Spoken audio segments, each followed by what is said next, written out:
बिस्मिल्लाहिर्रहमानिर्रहीम। बोलते कालम के साथ मैं आमिर रज़ा ख़ान। और अगर आपको हर चमकती चीज़ सोना नज़र आती है तो सोना बहुत महंगा हो रहा है और एक माह में तकरीबन 10.7% जो है इसकी कीमतों में इजाफा हुआ है। इंटरनेशनल मार्केट की बात कर रहा हूँ।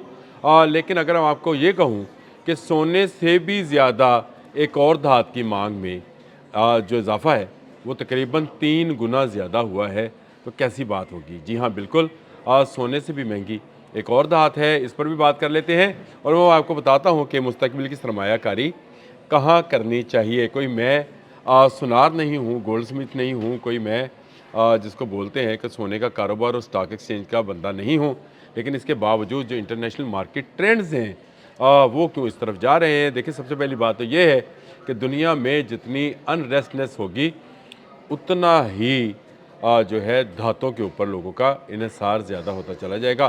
देखिए, सबसे पहली बात तो यह है कि इस्लाम भी ये कहता है कि जो कारोबार है वो धातों पर यानी दरहम और दिनार पर होना चाहिए, यानी दरहम सोना और दिनार चांदी के ऊपर जो है कारोबार होना चाहिए। और अब जो स्टॉक मार्केट्स हैं वहाँ पर धराधर जिस चीज़ को ख़रीदा जा रहा है वो सोना चांदी ही है।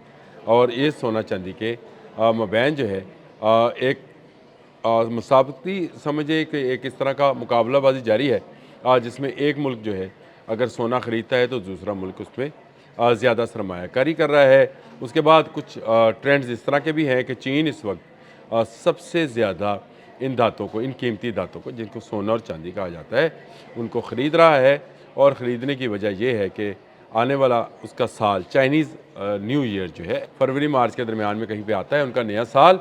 और नए साल पर वो सोने की जो है तजारत को अपने लिए नेक फ़ाल समझते हैं और समझते हैं कि उनसे उनके कारोबार में आने वाले साल में वसअत रहेगी जब उसको वो सोने के कारोबार से शुरू करेंगे। मैंने आपको इस्लामी नुक्ता नज़र भी बता दिया, मैंने आपको चाइनीज़ नुक्ता नज़र भी बता दिया, अब डूब जाओ उनका भी नुक्ता नज़र आपको बताता। यानी जो कारोबारी ज़िंदगी है, जो शेयर्स हैं और जो मार्केट है स्टॉक मार्केट, उसमें सोने की और चांदी की कीमतों में जो इजाफा है वो क्या है। तो उसको अगर आपको एक माह का अगर डाटा निकाला जाए तो ग्लोबल मार्केट में इस वक्त जो प्राइस है वो $4,959 फ़ी औंस है।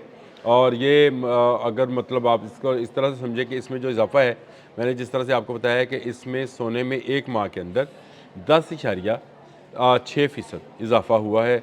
पाकिस्तान में क्योंकि तोलों का हिसाब चलता है कि जी जेवर जो बनते हैं जी हमारे यहाँ पे सोना एज एन ए जो उसको कहते हैं कि प्रॉपर्टी नहीं रखा जाता है। सोना किसी सरमाए के तौर पे नहीं रखा जाता है, सोना नुमाइश और ज़बाइश के तौर पे रखा जाता है यानी जेवरात बनाए जाते हैं। तो फिर उसमें तोला आ जाता है, तो कहते हैं कि 5 लाख के करीब जो है वो पहुँच गया। वो मुझे इससे गर्ज नहीं है कितने में पहुँच गया, लेकिन सिर्फ 10% अप ट्रेंड जो है सोना इस वक्त दिखा रहा है।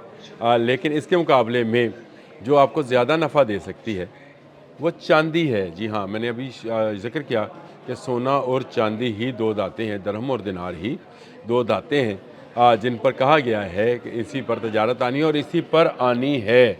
अभी आप ज़हन में रखें कि इस वक्त ग्लोबल मार्केट में जो चांदी है वो $99 फ़ी औंस है, जो गुज़िश्ता माह के मुकाबले में यानी दिसंबर के मुकाबले में इसमें 37.7% इजाफा हुआ। 10.7 सोने पे, 37.7 चांदी पे। तो जो सरमायाकार हैं वो चांदी पर ज़्यादा नज़रें टिकाए बैठे हैं। ऐसा क्यों है ना? सवाल है ना।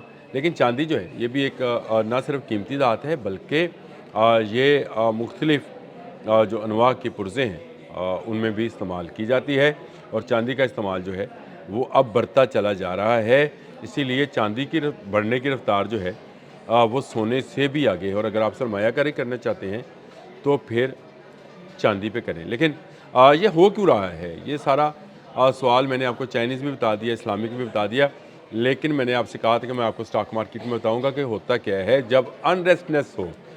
जब एक तरफ अमेरिका ऐलान कर रहा हो तो वेनेजुएला पर जो है हुकूमत अपनी बनाने जा रहा है, जब वो ऐलान कर रहा हो कि ग्रीनलैंड पर जो है उसकी हुकूमत होगी, जब वो ऐलान कर रहा हो कि ईरान जो है वहाँ रजीम चेंज होगी, तो इसका मतलब ये है कि दुनिया में अनरेस्टनेस होने जा रही है। जी हाँ, दुनिया का अमन तबाह होने जा रहा है और इस अमन की तबाही के पीछे जो है फिर आपको किस में सरमायाकारी करनी चाहिए। अगर आपकी दौलत जो है तेल की सूरत में होगी तो खलीज फारस का रास्ता रुकेगा तो तेल रुक जाएगा ना जी। वेनेजुएला में फड्डा होएगा तो तेल रुक जाएगा। इसी तरह बहरे ओकेयानुस में कुछ होगा, अटलांटिक ओशन में, तो तेल रुकेगा। लेकिन अगर आपके पास सोना मौजूद होगा तो इसके बदले में आप ज़्यादा जो है सब अपने आप को महफूज समझते थे। इसलिए सरमायाकारी जो है वो सोने में कम, चांदी में ज़्यादा इस वक्त सरमायाकारी हो रही है। और इसलिए मैंने कहा कि अगर आपने सोना नहीं लेना, हर चमकती चीज़ सोना नहीं है, और आपके पास पैसे भी कम हैं, तो वाई नॉट चांदी, सिल्वर पे क्यों नहीं आप इन्वेस्ट करते? क्योंकि इससे इन्वेस्टमेंट में जो है मुनाफा ज़्यादा है, नुकसान कम है। और ये सोने चांदी का जो खेल है इसके अंदर आपको इस वक्त जो चूज़ करना चाहिए चांदी है। जो अपवर्ड ट्रेंड है वो भी यही बता रहा है, और ये बता रहा है कि चांदी जो है उसकी ज़्यादा रफ्तार है, तकरीबन 30% रफ्तार उसकी ज़्यादा देखी जा रही है। और बैनुल-अक़वामी बड़ी फर्में जो हैं जैसे गोल्डमैन सैच है या सोने के लिए बुलिश आउटलुक है, वो देख रहे हैं। लेकिन ये कह रहे हैं कि 2026 में ही जो है सोना, उसकी कीमत जो है वो कह रहे हैं कि 5,400 डॉलर पे पर औंस देख रहे हैं। लेकिन चांदी जो है वो तकरीबन 150 से 200 और डॉलर, 150 से 200 डॉलर के दरमियान में, ये तो नहीं कहना चाहिए 150 से 200 डॉलर के दरमियान में आकर ट्रेड हो जाएगी। यानी इस साल में ये जो जनवरी में शुरू हुआ है, आज 23 जनवरी है, तो इस 23 जनवरी में मैं आपको ये टिप दे रहा हूँ कि अगर आप सरमायाकारी करना चाहते हैं इंटरनेशनल ट्रेंड्स के हिसाब से, इंटरनेशनल कंपनीज़ के अंदर आपके शेयर्स हैं, तो आप उसमें चांदी ख़रीद सकते हैं। सरमाया कम, मुनाफा ज़्यादा। देखिए असूल तजारत का यही है कि आपका ख़र्चा कम, आमदन ज़्यादा हो जाए। तो ये खर्चा ठन्नी, आमदन रुपये वाला मामला है। चांदी जो है वो सोने को रिप्लेस करती चली जा रही है। अच्छा, मुझे चलते चलते वैसे याद आया, ये सोना चांदी पर ही ज़कात है। अगर आप सोना लेंगे या चांदी लेंगे, इसी पर ज़कात है। शुरू होने वाला महीना शबान आ गया है और रमज़ान आने वाला है। ज़कात आपने निकालनी है, जो मुस्तहिक लोग हैं उनको ज़रूर दें और इसमें से निकालते जाएं। लेकिन इस वक्त अगर आप सरमायाकारी करने का सोच रहे हैं और आपके पास सरमाया भी कम है, छोड़े सोने को भाई, चांदी पर आ जाएं। चांदी आपको सोने से तेज़ तर मुनाफा दे सकती है। अब तक के लिए इतना ही। अल्लाह हाफ़िज़।